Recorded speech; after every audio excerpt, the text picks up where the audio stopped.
यहाँ हमारे यहाँ देखो हरियाणा में कम से कम 55 और 60 के बीच में भारतीय जनता पार्टी की सीट आने की। अन्य पार्टियों के लोग कह रहे हैं कि 25 से 30 में ही भारतीय जनता पार्टी सिमट जाए। प्रचंड बहुमत से आएगी जी बीजेपी सरकार। बिना पर्ची बिना खर्ची के युवाओं को नौकरी मिली है, आयुष्मान कार्ड का लाभ मिल रहा है, गरीब आदमी को BPL कार्ड की सुविधा दी गई है। युवाओं के लिए भारतीय जनता पार्टी ने क्या किया? सबको रोजगार दिलाया है, नौकरियाँ दिलाई है, भागना नहीं पड़ता, मतलब इंटरव्यू के लिए भी। हरियाणा में रोजगार है? हाँ है जी। जिनको काम करना है उनको तो मिल ही रहा है, जिनको नहीं करना वो करेंगे ही नहीं। बिना खर्ची पर्ची आयुष्मान कार्ड योजना है। जैसे बुजुर्ग लोग होते हैं, गरीब लोग हैं, उनके पास अपना इलाज कराने के लिए एक टाइम में पैसे भी नहीं होते थे। जब से आयुष्मान कार्ड बना है, कोई बुजुर्ग, कोई मेरी माता, कोई बहन आंखों का, गोड्डों का ऑपरेशन किसी भी हॉस्पिटल में जाके फ्री में करवा सकती है। उनका 1 रुपया नहीं लगता है। सरकार की सबसे बड़ी उपलब्धि है। अच्छा, सुभाष सुधा जी जो है प्रत्याशी है बीजेपी से, वो कितनी बार विधायक रह चुके हैं? सुभाष सुधा जी 2 बार प्रत्याशी रह चुके हैं। एक बार वो 30,000 से ज़्यादा लीड से जीते थे और दूसरी बार भी हजारों की ज़्यादा सी लीड में जीते और अब की बार फिर बहुत ही ज़्यादा हजारों की संख्या की वोटों से लीड में जीतकर यहाँ कुरुक्षेत्र से दोबारा चुनकर आएंगे और हम उनको मंत्री के रूप में विधानसभा भेजने का काम करेंगे। जैसे आप देख रहे हैं सामने रेलवे रोड का एलिवेटरी ट्रैक है। ये 500 करोड़ का एक बहुत बड़ा प्रोजेक्ट था जो कि सुभाष सुधा जी हमारे मंत्री जी के प्रयासों से बनकर सफल हुआ है। बाकी किसी में इतना दम नहीं था जो यहाँ एलिवेटरी ट्रैक ला सके। तो फिर जो अन्य पार्टी के प्रत्याशी हैं उन्होंने क्या किया यहाँ पर जनता के लिए या फिर कुरुक्षेत्र जिला के लिए?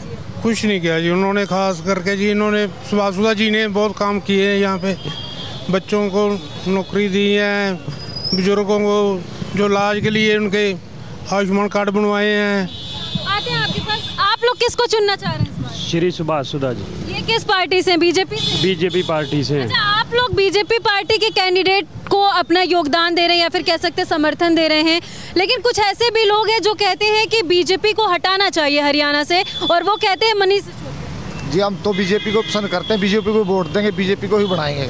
आप लोग किसको, युवा किसको समर्थन दे रहे हैं? सुभाष सुधा जी को। सुभाष सुधा जी बीजेपी प्रत्याशी? हाँ जी। कांग्रेस प्रत्याशी कहा जा रहा है जो अरोरा है? जीरो है।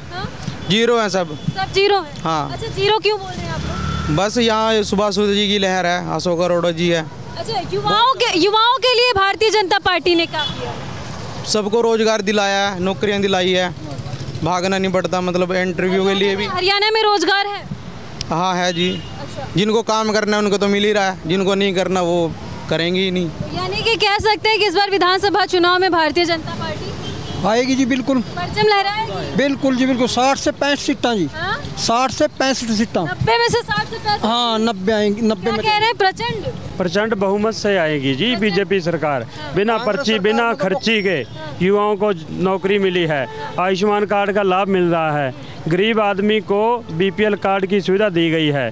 तो आएगी क्यों नहीं जी? कारण क्या है? और थनेसर में तो श्री सुभाष सुधा ने जितने विकास कार्य किए हुए हैं, ठीक है, 5 फाटकें थी जी हमारे कुरुक्षेत्र में, वो सारी फाटक रहित कर दी हैं जी। अब थोड़े दिन में वहाँ रेलवे ट्रैक चालू हो जाएगा, आप देखोगे, ये थोड़ी सी दूर है। अच्छा, आप लोग से पूछ रहे हैं यहाँ पे मोदी जी के आने से कोई फर्क पड़ेगा क्या? बहुत ज़्यादा फर्क पड़ेगा मैडम। कितना फर्क पड़ेगा? बहुत ज़्यादा। कितना? 100% का। 100% का। अच्छा, मोदी जी को आने की क्या जरूरत पड़ी यहाँ पे? मोदी जी आ रहे हैं, अपने इलेक्शन हो रहा है इसलिए घूमने के लिए आ रहे हैं, प्रोग्राम को चल रहा है उनका, उनके आने से बहुत प्रेशर पड़ेगा हमारे। क्या लग रहा है मोदी जी के कुरुक्षेत्र दौरे से जनता थोड़ा और बीजेपी की तरफ बढ़ चढ़ के जाएगी? हाँ जी, हाँ जी, बहुत बढ़ चढ़ के जाएगी जी। कौन काम? मोदी जी ने बहुत अच्छा काम कर रखा, बाहर जाते हैं बहुत अच्छे, हर आदमी उनकी प्रशंसा करता है। और राहुल जी ऐसे हैं कि हमारे देश के बारे में ही बदनाम करते हैं। राहुल गांधी को आप लोग पसंद नहीं पसंद है? पसंद क्यों नहीं है? गलत बोलते हैं बस, ये गलत बोल दिया राहुल गांधी। गलत बोलते हैं, कभी कुछ बोल देते हैं जी। हाँ जी, क्या ऐसा गलत बोल दिया राहुल गांधी ने कि आप लोग को? हाँ जी, हाँ जी।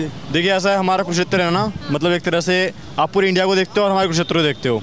यहाँ पर ना, जैसे पूरी इंडिया में हिंदू मुस्लिम आबादी का रेशियो है, वैसे ही यहाँ पे सिखों और हिंदुओं का है।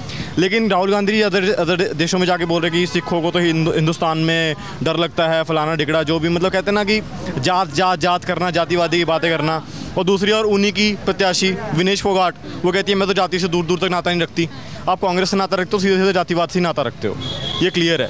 राहुल गांधी जो बयान देते हैं, क्या लग रहा है उनके बयानों की वजह से चुनाव पे कुछ असर पड़ेगा या नहीं? पड़ेगा मैम, बहुत ज़्यादा पड़ेगा। अच्छा, कितना असर पड़ने वाला उनके बयान? उनके बयान जब आते हैं ना तो उनसे ज़्यादा हमारा फ़ायदा होता है। अच्छा, क्या फ़ायदा होता है बीजेपी वालों का? आप देखिए टी शर्ट भी पहन रखे हैं कमल का।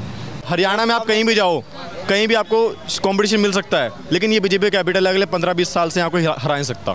तो आप देखिए मुकाबला है जी, यहाँ एक तरफा मुकाबला है जी, यहाँ तो एक तरफा जी। फिर कांग्रेस पार्टी का क्या होगा? क्या होएगा जी, वो अपने घर जाएंगे, आराम से बैठेंगे। जीरो है जी, जीरो कांग्रेस पार्टी जी, जीरो है जी। वो तो अपने घर बैठेगी, पिछले साल बैठे, अब भी बैठेगी। जितने भी लोग हैं उनका साफ तौर पे कहना है कि इस बार बीजेपी आ रही है, बीजेपी की सरकार तीसरी बार बन रही है। फिलहाल देखने वाली बात होगी कि जब रिजल्ट आएगा तब कौन जीतता है और कौन हारता है। हालांकि लोगों की बातों को लेकर आप कितने सहमत हैं, कमेंट सेक्शन में जाकर के ज़रूर बताइएगा। आगे आपको ऐसी जानकारियाँ देते रहेंगे। जय हिंद।